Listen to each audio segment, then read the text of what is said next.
উপপাদ্যের মেন জিনিস হচ্ছে এটাই।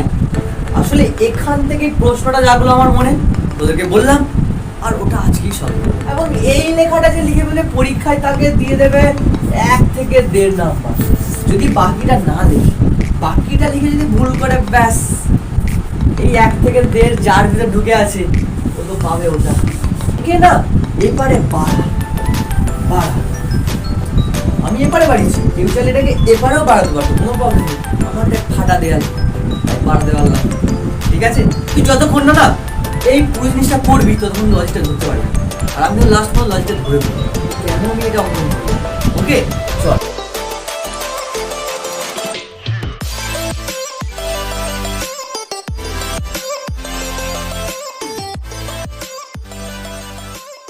ধরে নে এটা একটা ত্রিভুজ আছে। এবারে এই ত্রিভুজের 3টে মান দেয়া, ভিডিও কাটিস না কারণ আমি জানি তোর কাটার স্বভাব আছে। বাট অবাক করার বিষয় হচ্ছে এই ত্রিভুজটার যদি আমি যে কোনো দুটো বাহু নিই না, ধর এটা নিলাম আর এটা নিলাম আর এটার মাঝখানের বিন্দুটা নিলাম, মানে এই যে বাহুটা এর মাঝখানের পয়েন্ট আর এই যে বাহুটা এটারও মাঝখানের পয়েন্ট। এবারে যদি মজার সাথে এটাকে যোগ করে দিই, এটার মান কত হবে বলতে পারবি? মানে এইটার দৈর্ঘ্যটা কথা বলতে পারবি? মজার বিষয় হচ্ছে, মানে যে অবাক করা বিষয়, যে এটা 16 যদি হয় না, এটা হয় 8। এবারে তোকে যদি বলি যে এইটার মাঝখানের বিন্দু তো এটা, এবারে এটার মাঝখানের বিন্দু তো এটা, যদি আমি ধরে নিই আর যদি এটাকে যোগ করে দিই তাহলে বলতো এটা কত হবে? দেখ এটার জন্য আমরা পেলাম কি, যে এটা যা হবে এটা তার অর্ধেক হবে। মানে এর তো মাঝখানের বিন্দুটা নিইনি, মানে এই দুটোর মাঝখানের বিন্দু নিয়েছিলাম, নিয়ে যখনই যোগ করলাম তখন দেখলাম তার উল্টো পাশে যে বাহুটা আছে না, যার মাঝখানের বিন্দু নিইনি, তার অর্ধেক হচ্ছে এইটা। এবার তুই বল, এখন আমি এই দুটো বাহু নিয়েছি যাদের মাঝখানের পয়েন্টকে যোগ করেছি, তাহলে এর মান কত হবে? অবভিয়াসলি এই 12রই হাফ হবে, মানে এটা 6 হবে না। এবারে এইটার মাঝখানের বিন্দু এটা এবং এটারও মাঝখানের বিন্দু এটা, যদি আমি এদেরকে যোগ করি এটা কত হবে? এটা তোরা জানাবি। তো তার আগে তোদেরকে এটা বলি, শুধু এটার মান এইটার অর্ধেক হচ্ছে এমন না, এর সাথে আরেকটা মজার কেস ঘটে, এটার সাথে এটা সমান্তরাল হয়। এবারে তোরা ভাবছিস যে এটা কোত্থেকে এলো, আমি চল এটা প্রমাণ করে দিই। মানে আমি একটা যে কোনো ত্রিভুজ নিয়েছি না, তো আমি যদি বলি একটা যে কোনো ত্রিভুজ নিয়ে যদি আমি বলি যে কোনো ত্রিভুজের যদি আমি যে কোনো মানে যে কোনো দুটো বাহুর একদম মাঝখানের পয়েন্ট মধ্যবিন্দু যদি যোগ করে দিই, তার মানে যে সরল রেখা পাবো না সরল রেখাংশ পাবো। যোগ করলে এইটুখানি যে দৈর্ঘ্য, ওটা সরল রেখা না রেখাংশ? সরল রেখা এরকম হয়, মানে ওটা বেড়েই চলেছে বা এটা থেমে গিয়েছে, এটা সরল রেখাংশ। যেটা পাবো ওটা দেখ যাকে নিইনি, এ পড়ে আছে না, মানে এর তো মাঝখানের বিন্দু নেইনি, তো ওই বাকি যে বাহুটা পড়ে আছে তার দৈর্ঘ্যের অর্ধেক না, মানে এটা 16 হলে এটা 8 হবে। আমি বলতে পারি, মানে আমি এটা প্রমাণ করে দেবো তোদের আজকে, বাট আমি কি বলতে পারি আমার যতক্ষণ পর্যন্ত বললাম সেটা অনুযায়ী এটা কি ট্রু, যে এটার মান আর কিছুই না, যেটা পড়ে আছে ওইটার অর্ধেক হয়। এবার আমি একটা এক্সট্রা অ্যাড করেছিলাম কি, এটার সাথে এটা সমান্তরাল হয়, আমি দেখিয়ে দেবো। এবারে চল এটাকে লিখে ফেলি, এটাকে ফার্স্ট একটা প্রশ্ন আকারে লিখে ফেলি, ঠিক আছে? তারপরে দিন আমি দেখাবো যে সত্যি আমি যেটা বলেছি ওটা ঠিক। দেখ আমি বললাম একটা ত্রিভুজ নিয়েছিলাম, তো লাইক যে কোনো ত্রিভুজের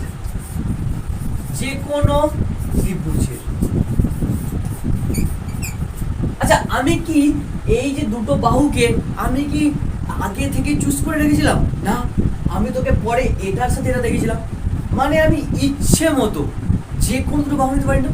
তো যে কোনো দুটো বাহুর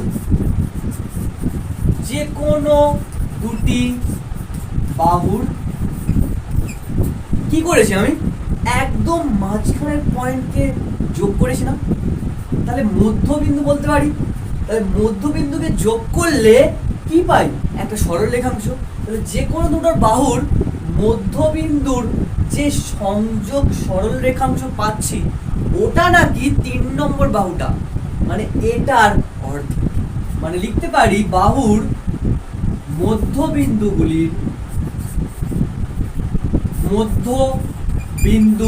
দুটির সংযোজক সরল রেখাংশ, সংযোজক সরল রেখাংশ 3 নম্বর বাহু অর্থাৎ তৃতীয় বাহুটির। আর এইটা মানে যেটা করাচ্ছি প্রশ্নটা তোদের পরীক্ষার জন্য বেস্ট, মানে বেস্ট ভাবে বলবো কি দ্বিতীয় পরীক্ষার জন্য সবচেয়ে ইম্পর্টেন্ট কোশ্চেন, বেশিরভাগ স্টুডেন্ট এটাই আসবে। তৃতীয় বাহুটির কি দৈর্ঘ্যের অর্ধেক না, তৃতীয় বাহুটির দৈর্ঘ্যের অর্ধেক এবং আর একটা অ্যাড করলাম কি এই তৃতীয় বাহুর সাথে সমান্তরাল এবং তৃতীয় বাহুর সাথে সমান্তরাল। এবারে যদি আমি হুট করে বলি এটা প্রমাণ করব, মানে সামনে যদি কি প্রমাণ করো, এটা একটা অন্য স্ট্রাকচার আছে না, যেটা আমাদের চেনা জানা উপপাদ্য, এবং তোদের উপপাদ্য আসলে একটা প্রশ্ন দিয়ে দেয় বা যেটা বিবৃতি বলি ওটা দিয়ে দেয়, আমাদেরকে ওটা থেকে প্রুফ করতে হয়। এখানেও তেমন, এটা হচ্ছে আসলে একটা উপপাদ্য যেটাকে আজকে আমরা প্রুফ করব, এবং উপপাদ্যের মেন জিনিস হচ্ছে এটাই। আসলে এখান থেকে প্রশ্নটা জাগলো আমার মনে, তোদেরকে বললাম, আর ওটা আজকেই সলভ করে দেবো, প্রশ্নের উত্তরটা আজকেই দিয়ে দেবো। তো দেখ, তার মানে আমাদের একটা ত্রিভুজ আঁকা দরকার, কারণ ত্রিভুজ নিয়ে সমস্ত কর্মকাণ্ড চলছে। ধর এটা একটা ত্রিভুজ, এবারে যা তা ত্রিভুজ না, ধর এর নাম আমি এটা দিয়ে দিচ্ছি, যা তা ত্রিভুজ তো হবে না, আমি একটা ত্রিভুজ ধরে নিচ্ছি, যখন নামটা দিয়ে দিই। ধর এটা হচ্ছে ABC নামের একটি ত্রিভুজ, কেউ চাইলে অন্য নাম দিতে পারিস ভাই, কোনো প্রবলেম নেই, যা খুশি নাম দে। এবারে এর যে কোনো দুটো বাহুকে চুজ কর, কেউ চাইলে এটাকে চুজ করতে পারিস, এটাকেও পারিস, বাট আমি না একটু দেখার সুবিধার জন্য আমি উপরে দুটোকে চুজ করছি, তোদের বুঝতে সুবিধা হবে। ধর আমি এই বাহুটা নিলাম AB, আর এই AC নিলাম, যাদের এই মাঝখানের বিন্দু এই দুটো আছে। এবারে আমি নাম দিচ্ছি, ধর এই দুটোর মাঝখানের বিন্দুটা হলো, এটা হলো D, ওকে, এবং এটা হলো ধর E, বোঝা গেছে? এখন আমাকে দেখাতে বলেছে যে এটা নাকি এটার সাথে সমান্তরাল, আবার এটার মান নাকি এটার অর্ধেক, মানে এটা 16 হলে এটা হবে 8, এটা আমাকে দেখাতে হবে। মানে আমি এখনো পর্যন্ত ছবি দেখে কি বুঝতে পারছি যে ABC একটা ত্রিভুজ, আর D হলো এই ABর মধ্যবিন্দু, আর E হলো ACর মধ্যবিন্দু, আর আমি কিছু জানি না। আমাকে কি দেখাতে হবে আমি এখন যাচ্ছি না, বাট আমি ছবি দেখে কি দেখতে পাচ্ছি, দেখানোর জন্য আমি দেখছি না, কিন্তু মানে কোনটা দেখাতে হবে ওটা নিয়ে ভাববি না, ফার্স্ট ভাব ছবি দেখি আছে, ওটাই হচ্ছে প্রদত্ত। তাহলে প্রদত্ত এটা দেওয়া আছে, যে আমি এই ছবিটা নিজের ইচ্ছে মতো দেখেছিলাম, কেউ এখানে নাম দিয়েছিস PQR, কেউ অন্য নাম দিয়েছিস, আমি ABC দিয়েছি। তাহলে ত্রিভুজ ABC এর বল কি আছে, D কার মধ্যবিন্দু, D হলো AB এর মধ্যবিন্দু,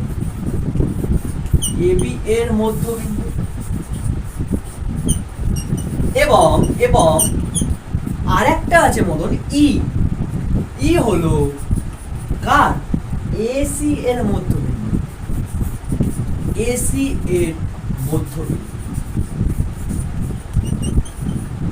এবারে আমাদেরকে দেখাতে হবে কি, যেটাকে শর্টকাটে বলা হয় প্রামাণ্য, অর্থাৎ যেটা প্রমাণ করতে হবে। লেখ প্রামাণ্য, যেটা আমরা প্রমাণ করব, সেটা আমরা কি করব, যে দেখাবো এটার সাথে নাকি এই জিনিসটা সমান্তরাল, মানে আমরা দেখাবো যে DE আছে ওটার সাথে এই বিসিটা মানে এটা এটা নাকি ট্রেন লাইন, এর উপর দিয়ে ট্রেন চলে যাবে, এটাই আমাদের দেখাতে হবে, মানে বিসির সাথে সমান্তরাল। আর দেখাতে হবে এই ডিটা এই বিসির হাফ, মানে এই ডিইটা হলো বিসির হাফ, মানে হাফ অফ বিসি। যদি এটা দেখাতে পারি আমাদের কাজ হবে। মানে যদি লাস্ট পর্যন্ত আমরা কোনো একটা স্টেপে গিয়ে এটা দেখিয়ে দিই, ব্যাস অঙ্ক আমাদের কাজ কমপ্লিট, আর কিচ্ছু দরকার নেই। বোঝা গেছে? তার জন্য না এই অঙ্কটাতে মানে এখানে যা দিয়েছে এটা দিয়ে আমি এটা দেখাতে পারবো না, এটা হচ্ছে একটা প্রবলেম। একটা প্রবলেম চলে এসছে কি, যে আমার যে অঙ্কে বলা আছে তার উপর ভিত্তি করে আমি এই জিনিসটা দেখাতে কখনোই পারবো না, আমাকে কিছু বাইরে থেকে কিছু করতে হবে। আর যখনই আমরা কিছু বাইরে থেকে করি সেটাকে বলে অঙ্ক। তোরা নিশ্চয়ই তোরা লিখে ফেলেছিস, এবং এই লেখাটা যে লিখে ফেলে পরীক্ষায় তাকে দিয়ে দেবে 1 থেকে 1.5 নাম্বার। যদি বাকিটা না লিখে, বাকিটা লিখে যদি ভুল করে, ব্যাস এই 1 থেকে 1.5 যার ভিতরে ঢুকে আছে ও তো পাবে ওটা, মানে গোল্লা। তাই ওটা করিস না, যতটা পারবি ততটা ছেড়ে দে, ঠিক আছে? এবার দেখ আমাকে এখন প্রমাণ করতে হবে, বাট তার আগে আমি দেখতে পেলাম যে মানে দেখ আমি তো করে এসেছি এবং তোদেরকে করাচ্ছি না, এবং এই জিনিসটা যখন দেওয়া আছে এই অঙ্কটাতে, এই অঙ্কটা না ওই প্রমাণটার জন্য সাফিসিয়েন্ট না। মানে প্রমাণ কি করতে হবে? প্রমাণ করতে হবে ডিই হলো এটার সাথে সমান্তরাল, আর ডিই হলো এই বিসির হাফ। তো এটা আমি না যা দেওয়া আছে তার উপর ভিতরে করতে পারবো না, আমাকে এক্সট্রা করে করতে হবে। সেটা কিছুই না। এই যে ইডি আছে না, বা কেউ বলতে পারিস ডিই, তো এই যে ইডি বা ডিই যা বলিস একে না এবারে বাড়া। এ বাবা বেড়ে গেছে অনেক, এরকম বাড়াস না।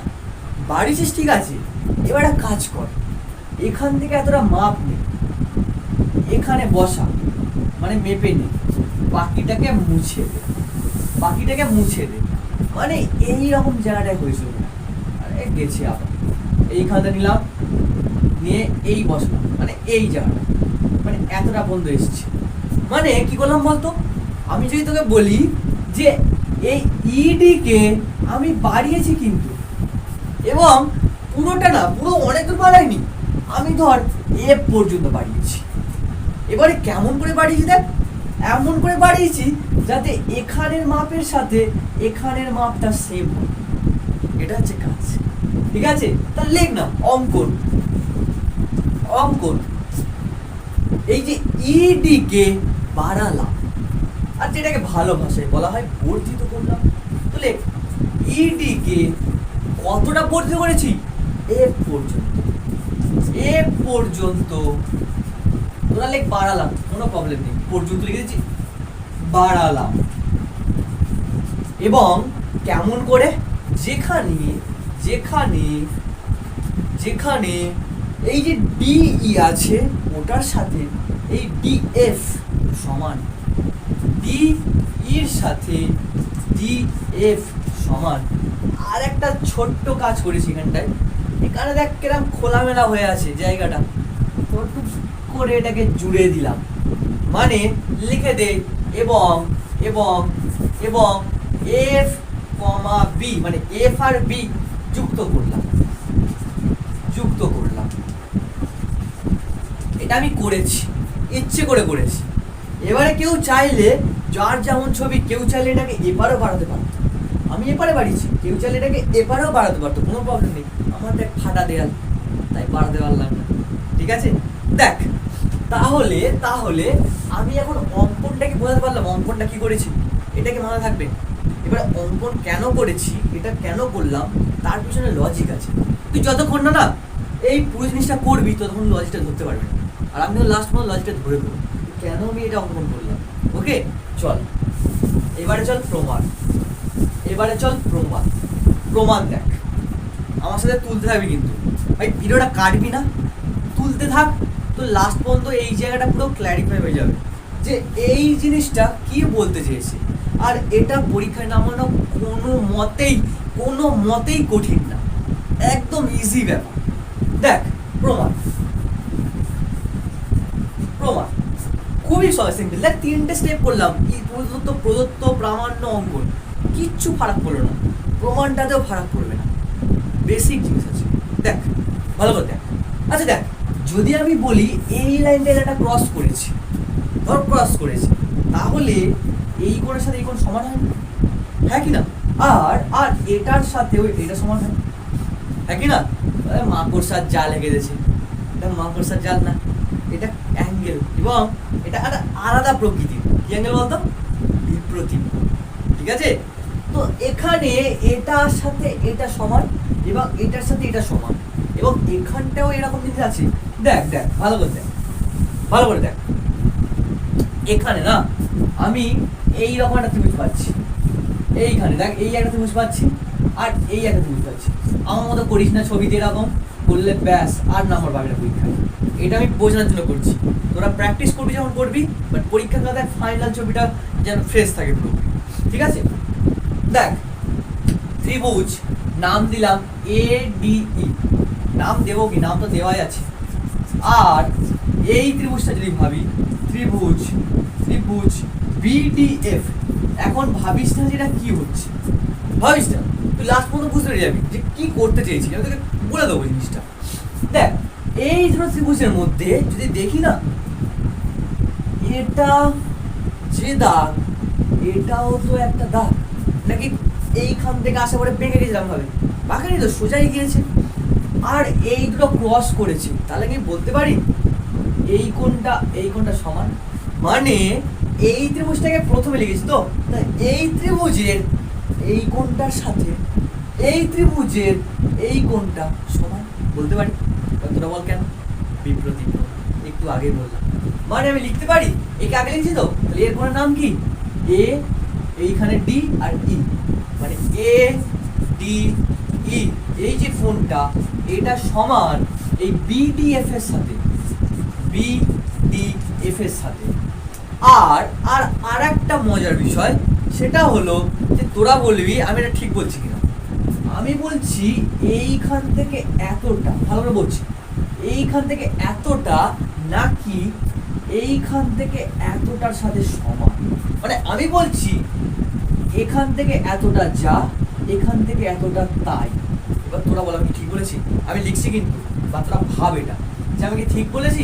আর এখানে ব্র্যাকেটে লিখে দেয় কি কারণটা, বিপ্রতীপ, বিপ্রতীপ, বিপ্রতীপ। আর এইটার সাথে এটা কেন সমান বলছি, মানে আমি বলছি যে এইখানে ডি লেখা আছে না, এডির সাথে ডিবি সমান। আমি বলছি এডি যা, এডি যা, এই যে বিডি এটা তাই। এবার তোরা বল কেন? দেখ প্রদত্ততে লিখেছিলাম ডি হলো এইটার মাঝখানের বিন্দু, ওখানে হাইট করা ছিল কি বলতো, যদি মাঝখানের বিন্দু হয় তাহলে এইখান থেকে যা হবে এখান থেকে তাই হবে না, মানে প্রদত্ততে দেওয়া আছে। মানে এটা তুই চাস বা না চাস তোকে স্বীকার করতে হবেই, দেওয়া আছে অঙ্কে, কারণ প্রদত্ত তো অঙ্কে যে দেওয়া ওটারই কথা বলে, মানে তোকে স্বীকার করতেই হবে। তো লেখ স্বীকার, লেখ তোরা স্বীকার করে এটা, স্বীকার কর। আরে স্বীকার বলতে ওসব স্বীকার না, এটা তোকে স্বীকার করছিস, তুই মেনে নিচ্ছিস, তোকে মানতে হবে। এবারে এবারে দেখ ভালো শোন, কিন্তু দেখ এই ত্রিভুজের এই কোণের সাথে এই কোণ সমান দিকে ফেললাম, আর এক্ষুনি দেখালাম এটার সাথে এটা সমান। বলতো আমি কি কি দেখিয়েছি? একটা অ্যাঙ্গেল সমান দেখিয়েছি, একটা বাহু সমান দেখিয়েছি। এবারে কেউ যদি কোনো মতে আর একটা অ্যাঙ্গেল অথবা আর একটা বাহু সমান দেখে দিতে পারিস না, তুই শর্ত পেয়ে যাবি। যদি তোরা এইটা দেখাতে পারিস তাহলে এস শর্ত পাবি, আর যদি কেউ এটা দেখাতে পারিস তাহলে এস শর্ত পাবি, যেটা দ্বারা বলবে এই ত্রিভুজ আর এই ত্রিভুজ সমান, মানে সর্বসম, এটা বলে দিতে পারি আমরা। তা এটা কাজ কর, কাজ কর। দেখ আমি বলছি এটা যা, এটা যা, এবার তুই এটাকে না মেরে দেখাতো দেখি। মানে আমি চাইছি বলতে এই FD যা, এই DE তাই, এবার ডিটা কার, এটা এবি এডি, এই ডিটা এটারই বাহু না, তো ডিটাকে আগে লিখ, কারণ একে আগে লিখেছি। তো ডি ই যা আমি বলছি ওটা হচ্ছে এই এফডির সাথে সমান।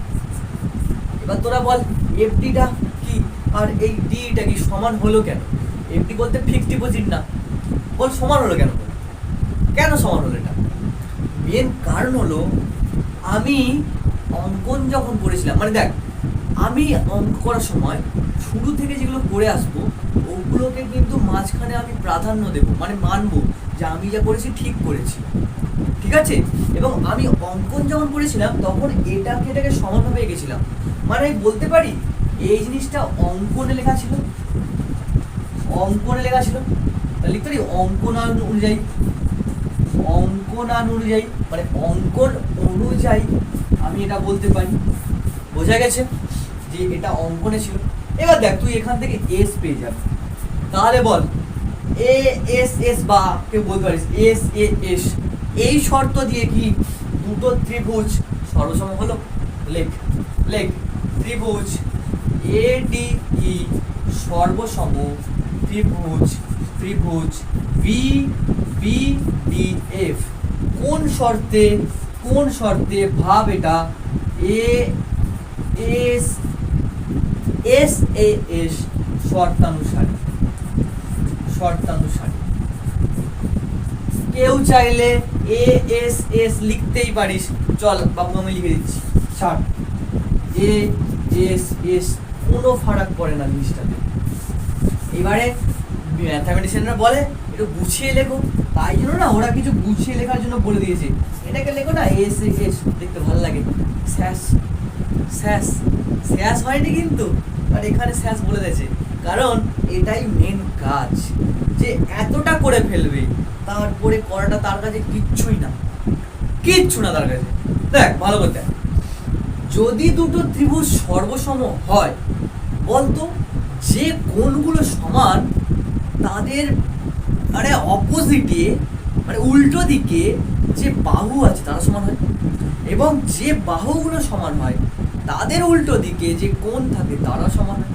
তো বল যদি এই কোণটা সমান হয় এই কোণের সাথে, মানে আমি বলতে পারি এইখান থেকে এতটা, এটা এইখান থেকে এতটা, মানে এইটার সাথে এটা সমান আমি বলতে পারি, কারণ আমি এখানে প্রমাণ করে দিয়েছি এরা সর্বসম, তাই আমি ওটা বলতেই পারি।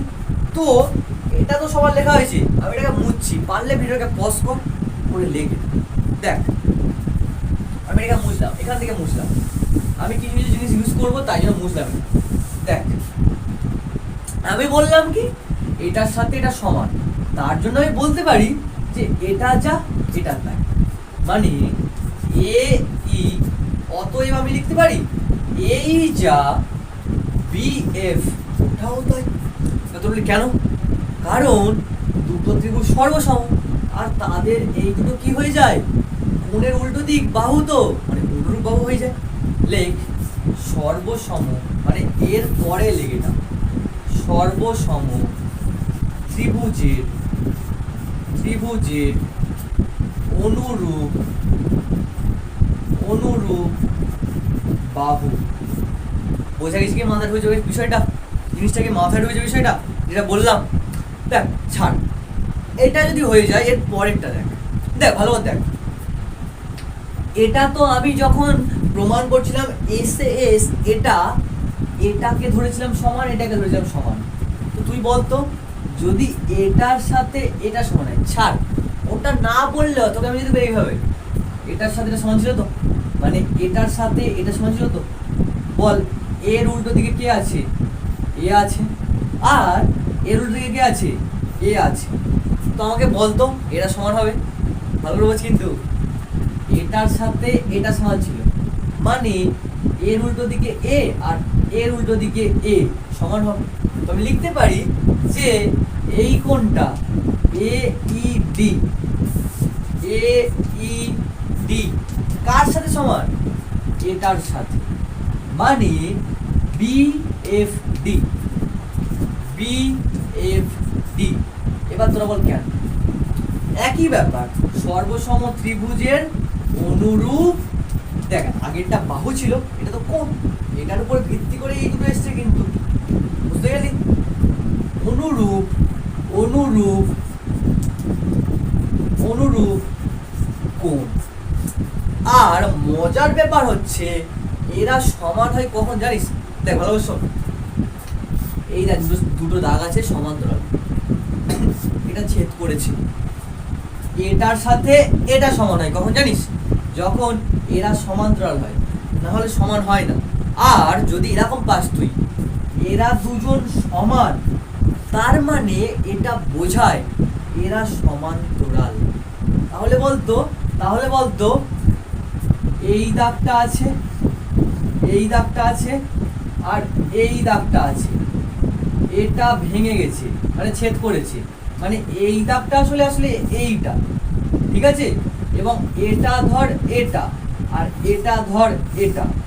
এবার তুই দেখ তো যে এই দাগটা মানে এইটার, দেখ এই পারে ধরেছে, এই পারে তৈরি হয়েছে, দেখ এপারে একটা তৈরি হয়েছে আর এপারে একটা, ভালো করে বলছি, একই রকম আসছে কিন্তু, বোঝ জিনিসটা? মানে যদি ঘুরিয়ে দিতাম, বুঝতে পারছি না, যদি ঘুরিয়ে দিতাম তাহলে ওটাই দেখাতো না। তার মানে আমি বলতে পারি এরা দুজন সমান, মানে এটার সাথে এটা সমান্তরাল, আমি বলতে পারি। বোঝালে বিষয়টা? এবার কখন হয় সমান বলতো? অর্থাৎ আমি বলতে পারি এরা একান্তর, এরা সমান না, আসলে এরা একান্তর। দেখ এই দুটো কোণ, এই যে ভেদক আছে না, যেটা ভেদ করেছে তার উল্টো পাশে অবস্থান করছে, উল্টো দিকে, তাহলে এরা একান্তর। তাই তাই তাই আমরা লিখতে পারি, তাই মারবাড়ি যাই, তাই আমরা লিখতে পারি এটার সাথে এটা সমান্তরাল, মানে এ এর সাথে এই যে বিএফ এটা সমান্তরাল। এবার তুই বোঝ এটা ভালো করে বুঝি কিন্তু, এইখানে ভাব একটু, এইখানে ভাব, এই যা বিএফ ও তাই লেখ, এখন এই যা বিএফ ও তাই, এটা তো আমরা একটু আগেই পেলাম, এই যা বিএফ তাই। আর তুই দেখতে পাচ্ছিস আর একটা বিষয়, দেখ ভালো করে দেখ, এটা থেকে লিখতে পারি, দেখ এ ই আর বিএফ ও রয়েছে তো, ভালো করে বোঝ কিন্তু জিনিসটা, এটা বুঝবি। দেখ এটা এইটা যা মানে এখান থেকে এতটা যা, এখান থেকে এতটা কি তাই, বোঝ কিন্তু। ই যেহেতু এটার মাঝখানের পয়েন্ট, তার মানে এই ইটা দুটো জিনিসকে সমান ভাগে ভাগ করে দিয়েছে, মানে এ ই যা হবে ই আর সি তাই হবে, মানে আমি এ ইর নামের জায়গাতে ই সি বসাতে পারি, বসাতে পারি তো। তো লেখ যেখানে এই আছে ওখানে ই সি লেখ, ই সি, আর বাকিটা তুলে দে। এবং এখানটাও এই আছে, তাহলে ওখানেও লিখতে পারি এ ই আর বিএফ তো সমান, ওটা তো জানি আমরা, বাট এ ই যা ই সিও তো তাই, আমি লিখতে পারি এই জায়গাতে ই সি, বাকিটা লিখে দিলাম, এখানে সমান চিহ্ন দিয়ে লিখলাম বিএফ। এবার তুই বোঝ এই ইসি আর বিএফ মানে এরা দুজন সমান আবার সমান্তরাল। এবং তুই ভাব যদি এইটা চতুর্ভুজ হয়, এটা যদি কেউ বুঝে যাস, যদি এটা একটা চতুর্ভুজ হয় যার বিপরীতে দুটো বাহু, বিপরীত যে বাহু তারা সমান আবার সমান্তরাল, তাহলে বল এই চতুর্ভুজটা কি হবে? সমান্তরিক হবে না? আসলে এই ছবিটা আঁকার মেন কারণ আমি এই জিনিসটাকে সামান্তরিক দেখাবো, ঠিক আছে? এবং দেখানোর জন্য একটা মজার কাহিনী ঘটবে, যেটাতে তোরা বুঝতে পারবি, ভালো করে বোঝ। যদি আমি বলি এটা দুজন সমান আর সমান্তরাল, মানে এই চতুর্ভুজের, দেখ চতুর্ভুজ নাম কি?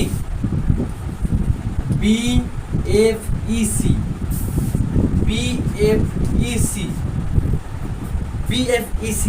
বল কি পাচ্ছি? অর্থাৎ অর্থাৎ এই দুটো জিনিস থেকে আমি বলতে পারছি না, ইসি মানে এইটা, বিএফ মানে এটা, এরা সমান আবার সমান্তরাল। তাই আমি এই চতুর্ভুজটাকে সামান্তরিক বলতে পারি, কারণ দেখ বিপরীত বাহু সমান আবার সমান্তরাল। তাই আমি বলতে পারি এই চতুর্ভুজটি একটি একটি সামান্তরিক সামান্তরিক। বোঝা গেল? এবার তুই পাশে না ভিতরে কারণটা লিখে দিতে পারিস, তোর ইচ্ছে হলে লিখতেই পারিস। কারণটা কি? এইটা লিখবি, এইটা লিখবি। চল আমি লিখে দিচ্ছি। কারণটা কি? ইসির সাথে এই যে বিএফ এটা সমান্তরাল, আবার এই যে ইসির সাথে এই বিএফটা সমান, এটা কারণ। জিনিসটাকে বোঝা গেল কেন কি কারণে এটা সমান্তরিক হলো। এবারে লাস্ট একটা লিখবো, লিখলেই ব্যাস, আর 3-4 লাইনে অঙ্ক শেষ। 3-4 লাইনে শেষ। তোরা মাথায় ঢোকা বিষয়টা কি করলাম, মাথায় ঢোকা অঙ্কন করার পরে আমাকে এই দুটো ত্রিভুজকে সর্বসম দেখাতেই হবে, এবং তারপরে ওটা দেখানোর পরে আমি দেখাবোই কোনো মতেই দেখাবো যে এটা একটা সামান্তরিক, এবং তাকে দেখানোর জন্য আমাকে দেখাতে হবে এটার সাথে এটা সমান আর সমান্তরাল। আর তোরা জানিস এটার সাথে এটা যদি সমান সমান্তরাল হয়, অবশ্যই এর নামের জায়গাতে এর নাম আমি বসাতেই পারি। বুঝে গেছি? পারলে আবার শুনে নে, কারণ গল্প হয়ে যাবে হয়তো। দেখ এইবারে এই মুহূর্ত থেকে পুরো জিনিসটা হাতের মুঠোয় চলে এসছে। এই জিনিসটা তুই একটু ভালো করে বুঝিস। দেখ এখন যদি এটা সামান্তরিক হয়ে গেল এতটা পর্যন্ত এসে, তাহলে বলতো এইটা আর এটাও তো সমান হবে, আবার এটা আর এটাও তো সমান্তরাল হবে। মানে আমি বলতে পারি তাহলে আমি বলতে পারি যে এই যে বিসি আছে এটার সাথে এই ইএফ সমানও হবে, সমান্তরাল হবে, কারণ এটা তো সমান্তরিক। বোঝা গেল? যদি এপারটা হয়ে যায় ওপারটা হবে না কেন? কি বলছে হবে না? দুপারেই তো হয়। তাই বিসির সাথে এই ইএফ এটা সমান, ও আবার বিসির সাথে এই ইএফটা কি সমান্তরাল। এবার তুই বোঝ ভালো করে। দেখ একটা স্কেল আছে, এতটা, ধর এতটা পুরো লম্বা স্কেল আছে, সেই লম্বা পুরো গোটা স্কেলটা এটার সাথে সমান্তরাল। এবার তুই এতটা ভেঙে দিবি, তুই ধর লম্বা স্কেল ছিল ভেঙে দিলে ধর এতটা পড়ে আছে।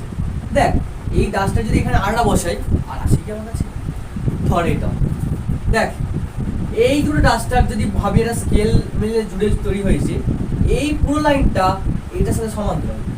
আমি এটাকে ভেঙে দিলাম, দেখ এটা তো এর সাথে সমান্তরাল থাকবে, বল এটা কি হবে না?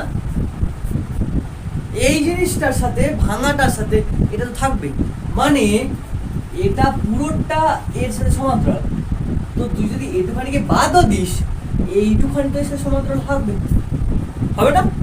তাই অতএব লিখতে পারি এই ডিই যেটা আছে না, এই ডিই ওটা আবার বিসির সাথে সমান্তরাল। বোঝা গেল? এবং এটা দেখ এইখানে ছিল, মানে তুই একটা পেয়ে গেছিস।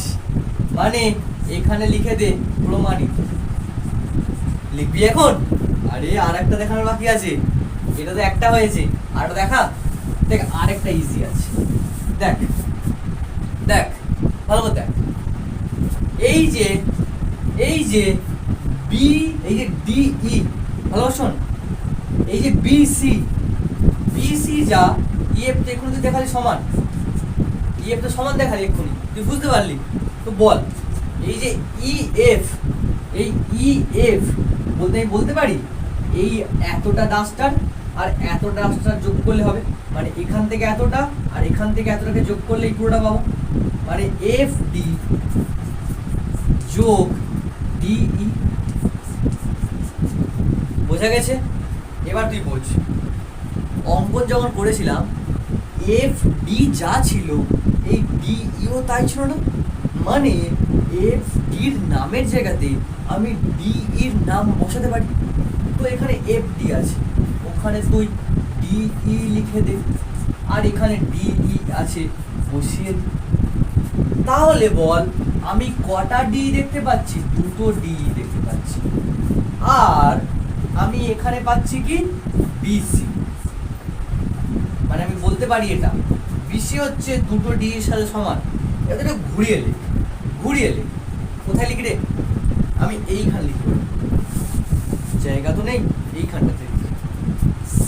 দেখ আমি একটু ঘুরিয়ে লিখলাম, দুটো ডিই সমান হচ্ছে বিসি, যেটা এখানে দেওয়া আছে। এখানে লিখতে পারি ডিই সমান বিসির নিচে 2, মানে একই ব্যাপার, দুইটা তো নিচে ভাগ হয়ে গেল, যাই হোক। এবারে একই ব্যাপার লিখতে পারি ডিই সমান হাফ অফ বিসি, এই দুটোই হয়ে গেল।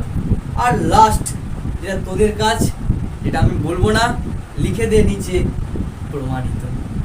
এখানেই ছুটি। এই অঙ্কটা কিন্তু বেস্ট অঙ্ক, এটা বেস্ট তোদের পরীক্ষার জন্য কিন্তু রয়েছে। আর আমি যে প্রথমে শুরু করলাম যে সংখ্যাটা দিয়ে, অঙ্কটা দিয়ে, ওই টাইপের অঙ্ক কিন্তু আমি করাবো, যেটা সাজেশনে আসবে। ওকে, চলো ভালো করে পড়ো, জিনিসটা দেখতে থাকো। আর এই অঙ্কগুলো যেগুলো করাচ্ছি ভালো করে করিস, কিন্তু পরীক্ষার জন্য এগুলো খুবই ইম্পর্টেন্ট, খুব খুব মানে খুব।